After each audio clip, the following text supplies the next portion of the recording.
Welcome back, everybody, to Oracle Open World. And I'm Jim Grisanzio, and I'm here with Eric Sedlar, the Vice President and Technical Director of Oracle Labs. Yep. And Thomas Wuerthinger, who is a senior researcher at Oracle Labs. And we're here to talk about open source and Graal and DevOps and what happens in Oracle Labs. So Eric, I want to start off with you. Actually, you guys have done multiple sessions here at the conference. Why don't you just give a quick summary of what you've been talking about so far? All right, well, there have been 4 Graal-related sessions at the conference. The folks from Twitter did a talk yesterday showing their use of Graal in production. So all of our political leaders' tweets are going through Graal, which is exciting. Or scary?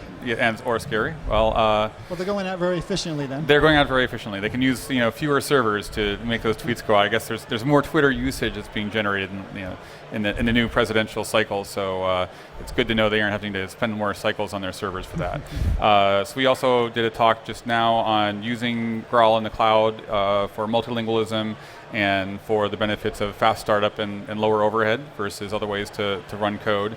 And then we'll have a talk tomorrow morning, a more developer-oriented talk that Thomas is going to be doing on how to program in a multilingual environment and taking advantage of the libraries that are available from any language you want to run anywhere that Graal runs, which could be in the Oracle database, in Java Hotspot, in MySQL, in Nginx. We run it in, it's an embeddable engine, which I think is a contrast from a lot of other engines out there.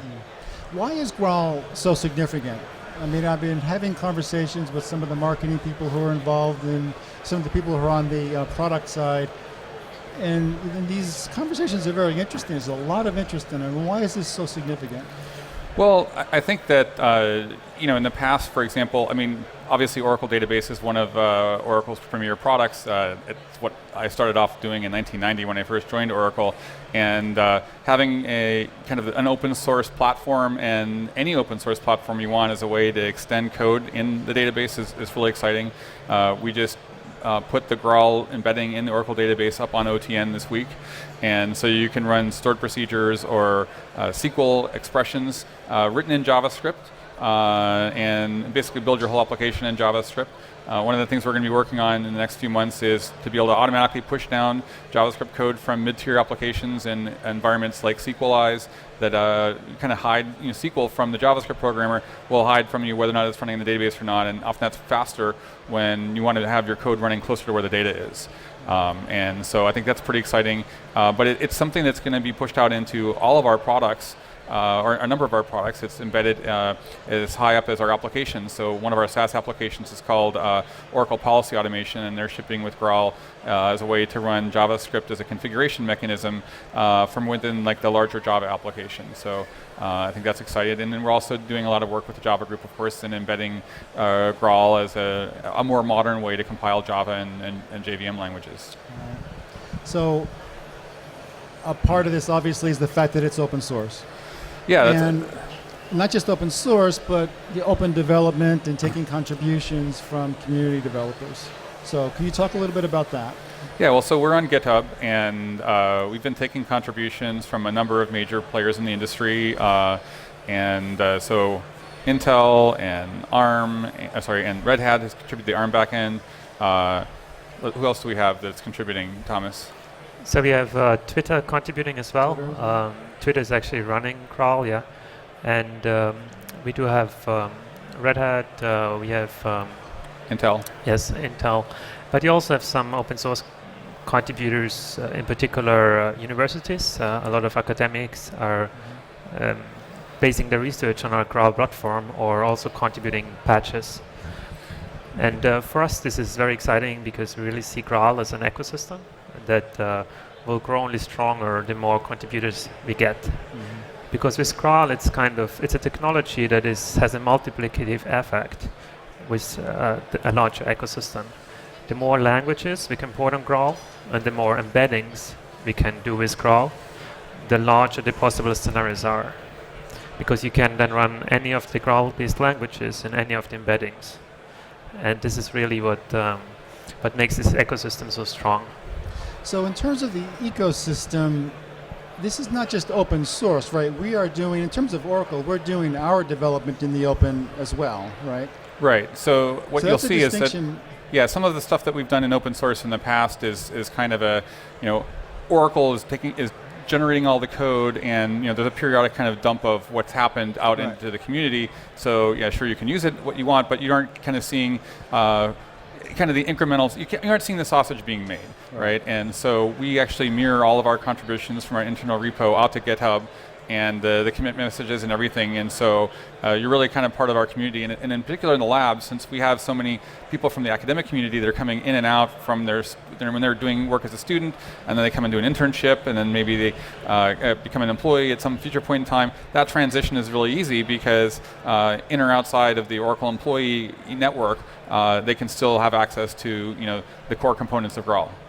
And so this process of doing open development, and it sounds like somewhat of a new experience, right, in terms of you guys are doing it, but not everyone is doing that. So I'm just wondering what how it's going. It seems to be going well.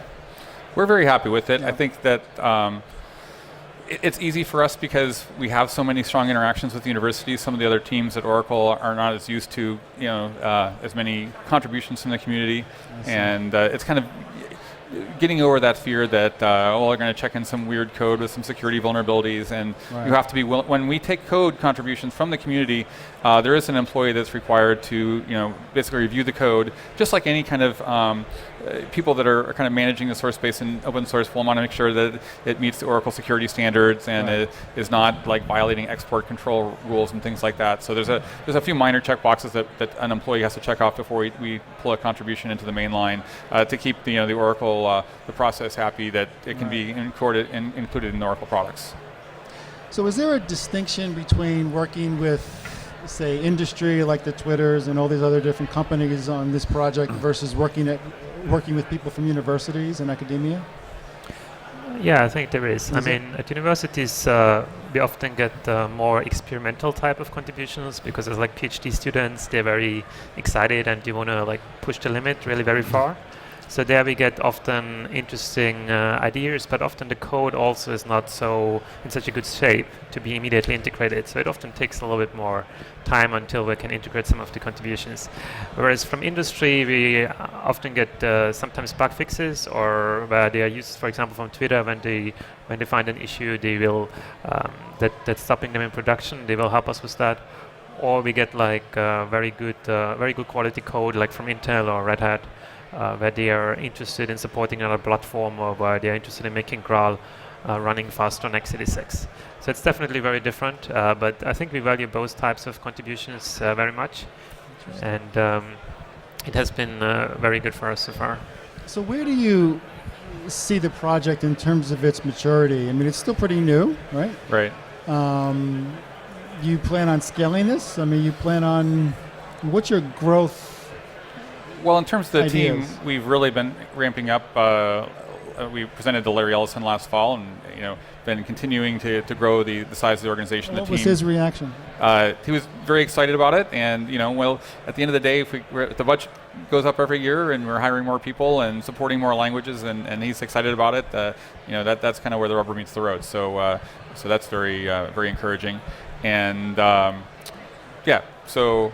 I think that we're just starting to get into the point where people are deploying more real applications on Graal. So like, we're in the early days of production applications on Graal, I would say. So we're working with partners. We're at that phase where if you have an interesting application, you're having issues with Graal, we're going to spend our engineers' time to help you get going and get live.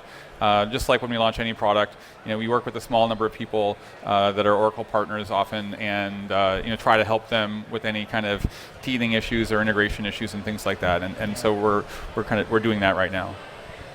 So you definitely want to grow, and you definitely feel you have the ability to grow significantly more.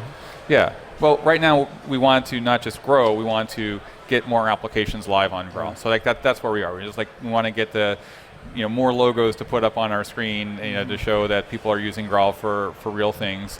When we talk to Oracle customers, I think the multilingual stuff, being able to run performance competitive JavaScript implementation that runs all of Node and all the rest of the JavaScript ecosystem, but in JVM and can run all the Java stuff. That's very exciting. And then the other languages become even more of a plus. Cool. Okay, so I guess the final question is more personal, actually. I mean, I'm very interested to learn about what happens in labs. I've worked on product engineering teams, and that has a certain way of doing development. And I'm just wondering what the distinctions are between a lab development environment versus a product development environment. Well, you're laughing. Was this a stupid question? Or no. I mean, one of the things that, of course, if you talk to people in product development, the thing they seem to think is attractive about the labs is they don't have aggressive deadlines that they may have in a product team. We started working on Graal in 2011, and so those are the projects that are very ambitious, that have a higher level of risk or large scope and a long timeline. Those are the kind of projects that we look for in the labs that maybe are hard to justify if you're in an organization that's kind of has revenue metrics or a lot of deadline pressure and things like that. Right. I think that working with academia is another thing that distinguishes what we do in the labs. All of our projects usually have a significant academic interaction, a lot of contributions from students as well as employees. Yeah, and I mean, from an engineer's perspective, for us, it's like, on the one hand, it's like more interesting type of work sometimes because we have a longer horizon for some of the work and it's more diverse. But it also means some more challenges because the work can change more quickly. Because as we steer our project, the direction can change more quickly compared to when you're in the product group.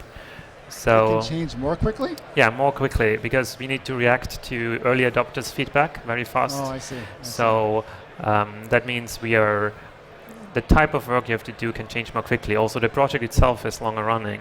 The type of work or the directions we are going can change more quickly because we're kind of like a little startup that needs to find its way on how to get an actual product out. And I think the startup word is pivot. We got to pivot. Right. Yes. Exactly.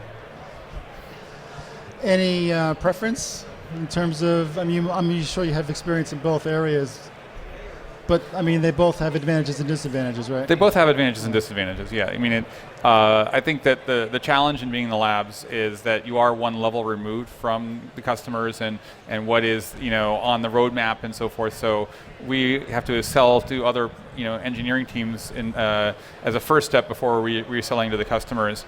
And so that can be a little bit more challenging in terms of, figuring out what's relevant, are we relevant, and, because more of our projects are going to not make it to the light of day or not going to be taken to market maybe as we hope to, that's I think the frustrating part. But getting something like Graal out and starting to get bundled in Oracle products is super, super rewarding, and so we aren't just going to dance with one team.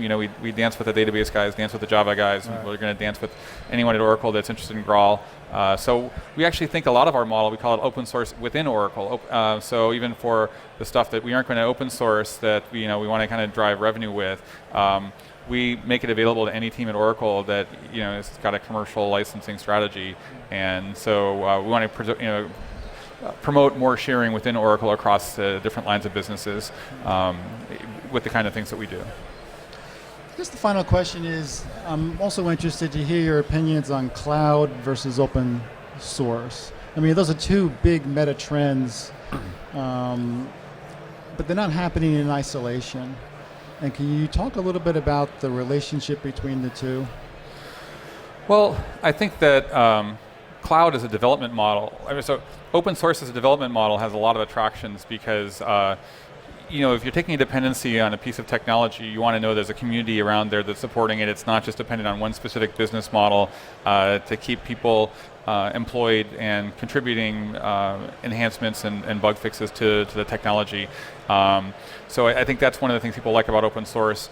And it's obviously easier to debug if you can see what you're debugging into, and easier to show your work. So I think that's really one of the things about open source. In the cloud, I think that we're still kind of trying to figure out to what extent people are going to be open cloud. What can I run applications on any cloud provider in a transparent way? There's a movement for that now. But on the other hand, a lot of open source stuff like MySQL has been kind of forked by cloud vendors, and with their contributions not contributed back.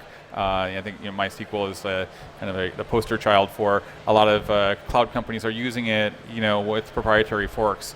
So I think that the jury's still out there a little bit on to what extent customers are going to insist on cloud neutral APIs to build their applications toward. So I mean, I don't think you're going to get it, like a clear, concise answer from anyone. I don't think anyone knows the answer of what's going to happen there. That's one of the reasons why I'm asking the question, because it's sort of nebulous, and I think we're all working through the issues. So it's a very interesting perspective.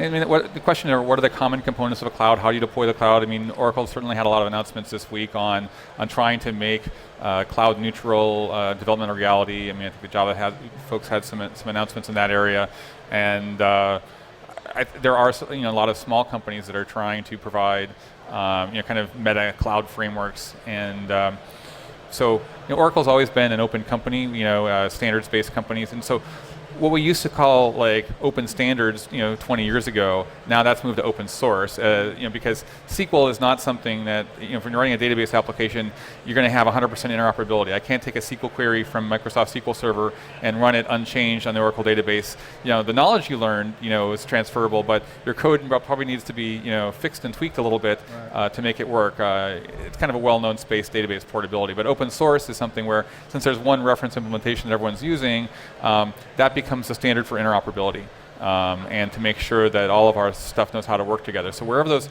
interoperability and kind of abstraction exchange points are, I think that's where you're going to see open source software being the strongest, and wherever that is in the cloud, we'll see a lot more open source. Right. Interesting. Okay, so I think we'll wrap that with that. So if I'm a developer and want to get involved in Graal, where do I go? What do I do? Simplest thing is to go to GitHub and just type in Graal, and you'll find all our repos there and GitHub issues and so forth. I should also pitch, of course, Oracle has community.oracle.com, and we have Oracle Technology Network, and so all of our stuff is up there. There's actually a more complete set of binaries you can download on Oracle Technology Network.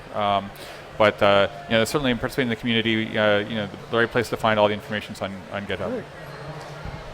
Guys, thank you very much for coming. Appreciate it. Thank you. And thank you. Looking at my schedule here, it looks like we're about halfway through our schedule. So tune in for the next day and a half or so for more interviews here at Oracle Open World. Thanks. See you soon.